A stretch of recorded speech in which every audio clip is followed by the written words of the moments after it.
Have you ever stayed somewhere longer than you should have? A networking group, a job, a leadership role, or even a volunteer position? Not because it was still right for you, but because you felt loyal, guilty, or afraid of what people would think?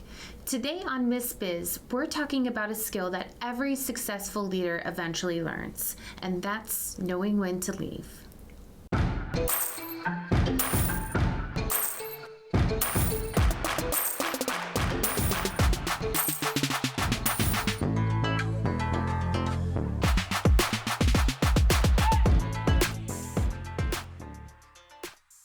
Hey, lady bosses, are you working even after putting the kids to bed but still not getting results? Are you tired of spending money on ads that aren't getting engagement? Do you feel burdened that you aren't fulfilling your purpose in life because you are so consumed with work? I'm your host, Brooke Bolts. I'm an attorney and founder of Bolts Legal. I started my business and in 1 year was bringing in 7 figures and am now bringing in multi-7 figures. And I'm your co-host, Rachel Bolts, owner of Bolts Media. I've helped many businesses build their online presence and increase their revenue through digital marketing. Want to hear how we did it? We are here to help you achieve your goals personally, professionally, and spiritually. So kick off your high heels, sit back, and let's ignite that passion. We're Miss Biz, where we're putting the miss in biz. Let's get biz done. I hold a leadership position in an organization, and this week, that organization voted to make a decision that I strenuously disagreed with. So the question came to my mind, is it time for me to leave? And I found myself without a framework to help me decide, is it time to stay or time to leave? And so I put together this episode to help me process that decision, but also to help others who might be needing to evaluate this as well. What I find sometimes is that I stay in roles longer than maybe I should because it becomes part of my routine or my habit or even my identity. Or because it's just uncomfortable to leave. Or I don't want to be perceived as a quitter. In reality, we all should be reevaluating periodically whether our continued involvement is still the right decision. Because every opportunity has a season, and wisdom is knowing when the season is over. I absolutely love this topic because I think you really hit it on the head that we're creatures of habit. We get stuck in very similar routines. We become comfortable with those things. Maybe we've developed certain relationships or certain things that we like about it, but it is very important to take a step back and be able to really evaluate the situation and come up with a decision regarding, is this really the best use of my time? Because any activity that you're participating in regularly, if it's not producing anything for you, it's not achieving some type of fulfillment in your soul, it's taking away time from that you could be spending doing those activities. Right. And Ecclesiastes 3:1 says, "To everything there is a season and a time for every purpose under heaven." So in business, we often celebrate the start of things, something new, something that's beginning, but we don't often talk about ending things and how to do that well.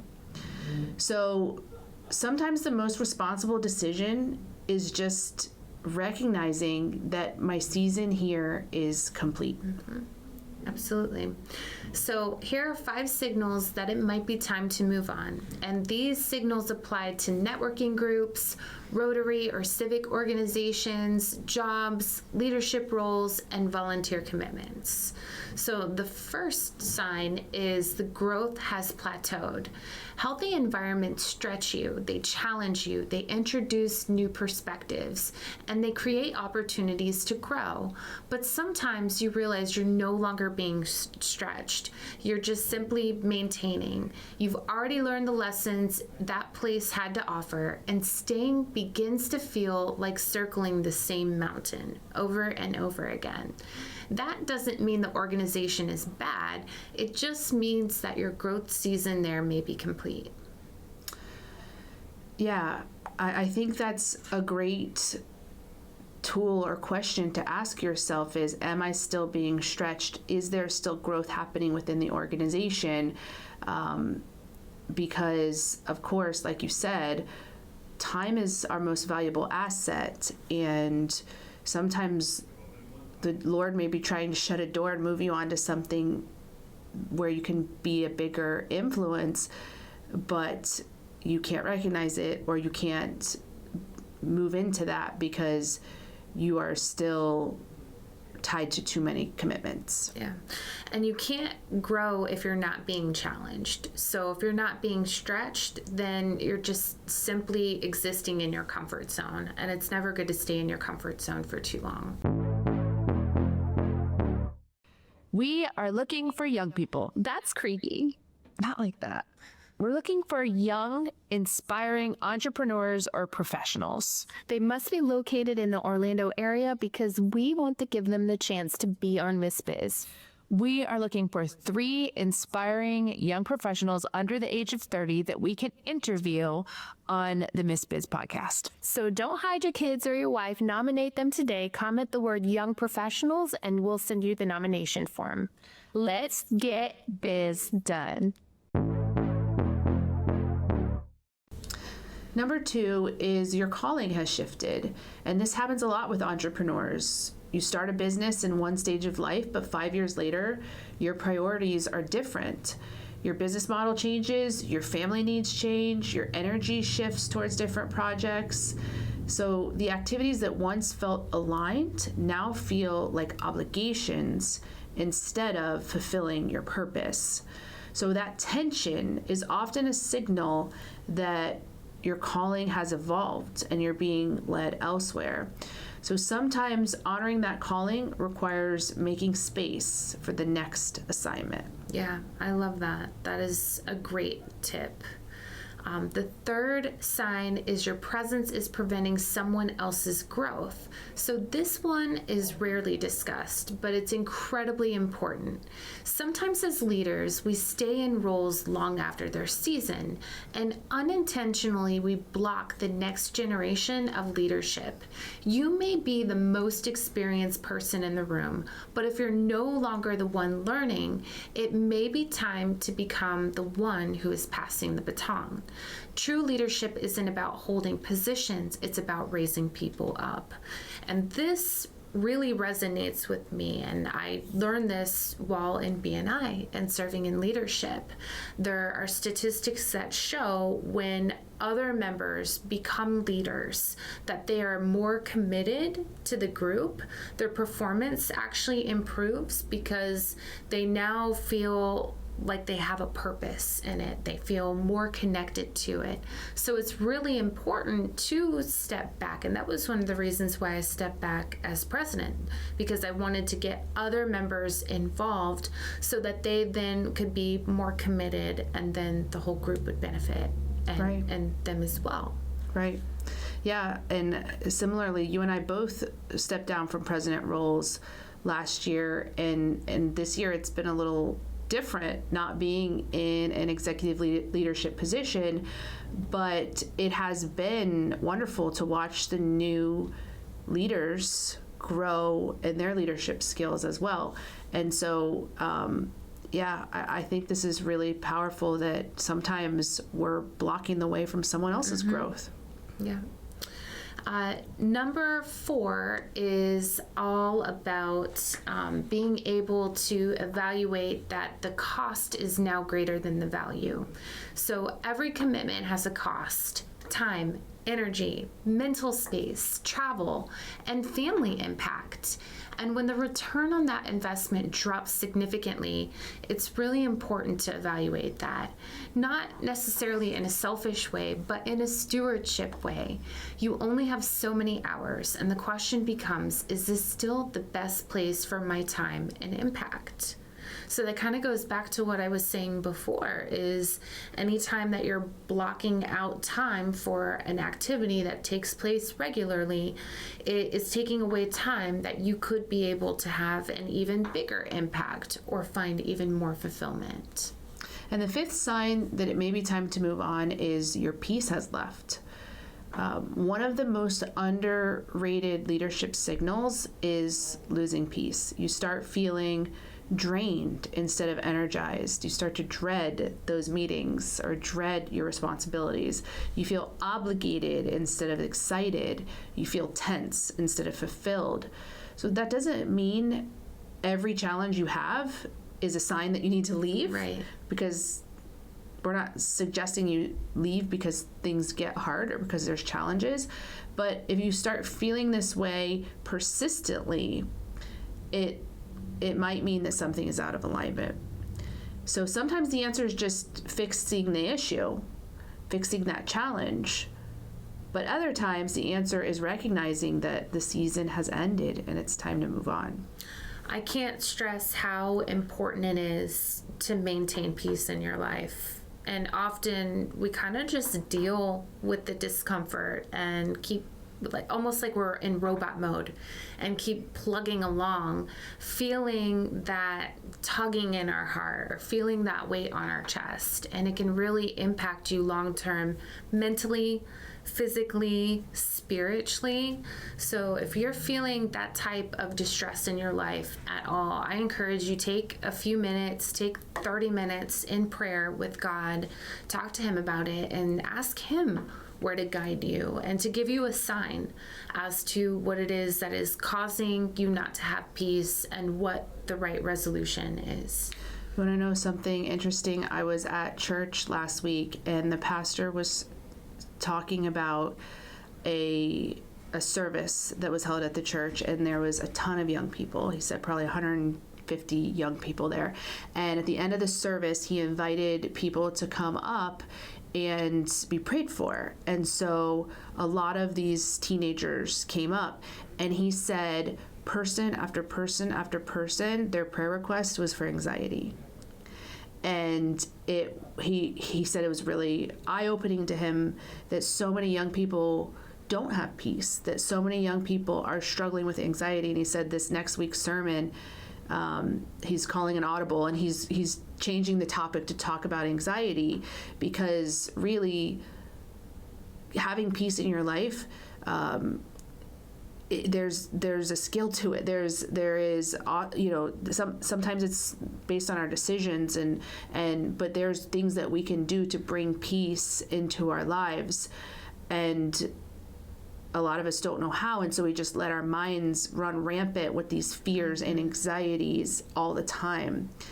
And I think it's definitely not only a sign that it might be time to leave, but if it's happening in your life regularly, a sign that you may need to study on how to get peace back into your life, because living in anxiety is not living. It's miserable. Yeah.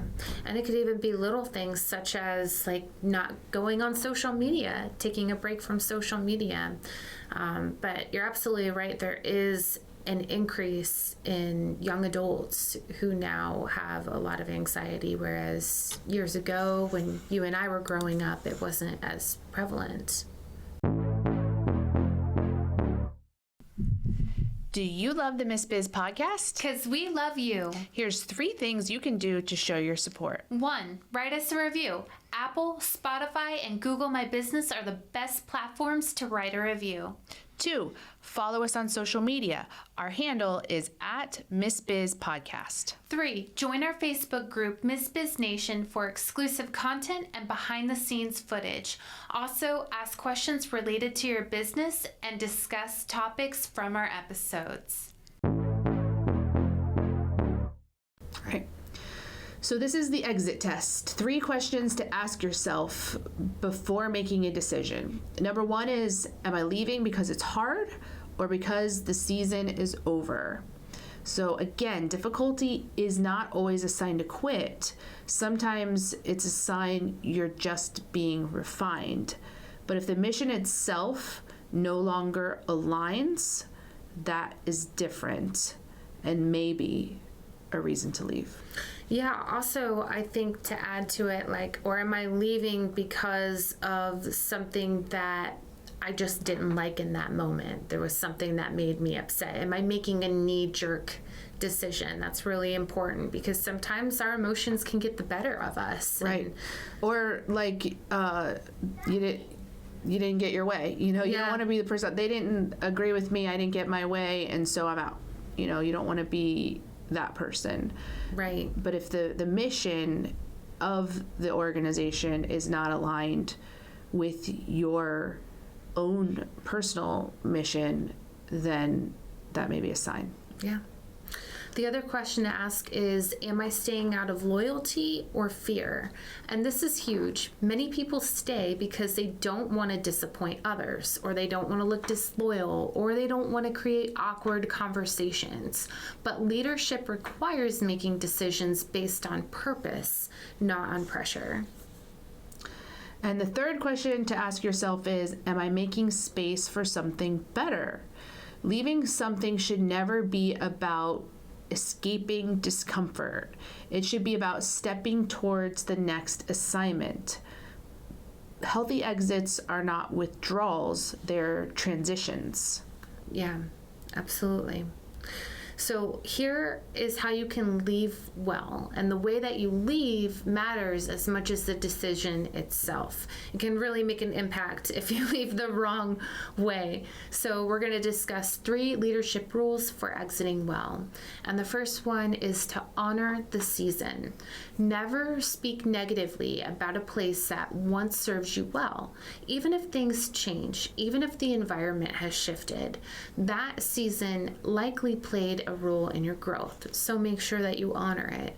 And I think a lot of this comes back to gratitude as well. Being grateful for that, what that purpose was for you in that moment, what values it instilled in you. I know there are a lot of people, when I was a teacher, a lot of people have left since I've left, and they speak poorly about the organization. But I've always tried to encourage them with the things that it did serve us with in that moment. And I think ultimately, too, that helps you to have more peace, having that positive mindset shift. Right. Right, because every opportunity is a learning experience. So whether you had more positive or more negative events happening while you were there, you still learned from it, and it was still part of your journey and something that will help guide your decisions in the future. Yeah, and don't get me wrong, like, some very terrible things can happen and they can impact your spirit and your mind, and it's absolutely okay to vent, but try not to let one circumstance or situation completely alter your perception of the whole time that you were there. Right. Next is to communicate clearly. Don't just ride off into the sunset. Have honest conversations, express your gratitude, give appropriate notice. People respect leaders who close chapters with integrity. Yeah, communication is absolutely key. And I think if you can kind of combine with the first aspect with that communication aspect, making sure that you're communicating in a respectful manner, even if somebody really did do you wrong, just being able to kind of remove yourself from that situation or your pain from that situation and write from a well-hearted perspective or communicate in that regard. Number 3 is to leave bridges, not burned ground. Business communities are smaller than you think, and the people you serve alongside today may become clients, partners, referral sources, or collaborators tomorrow. So protect those relationships and make sure that you leave on good terms. Oh yeah, don't be talking crap now, because you never know. You never know who people are related to. You never know who's friends with someone. So always try to do your best to speak positive and speak life. I mean, that's what the Bible talks about, is to do all things in love. Right. So here's something that many entrepreneurs eventually realize. Sometimes leaving a position strengthens relationships instead of damaging them. Because when you're in the right place for the right season, you show up fully engaged. But when you're staying out of obligation, your presence starts to become half-hearted, and no organization benefits from that. Yeah, I mean, I have a philosophy where it's like it's all or nothing. It's all or nothing. Like if I can't put my all into it, then I just won't join that group, or I just won't even try to do it, because I would rather not do something halfway or not do something where my heart isn't fully in it. Right. So growth in business isn't just about what you start.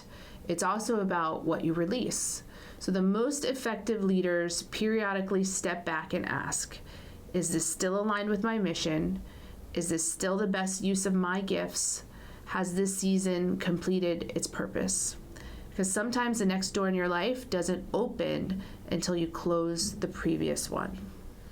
Yeah, so I know we give you guys challenges every week, or have been recently anyways, but please, I can't stress to you how important this is. Take a few moments this week and evaluate your current commitments. This includes your networking groups, your leadership roles, your volunteer positions, your professional responsibilities.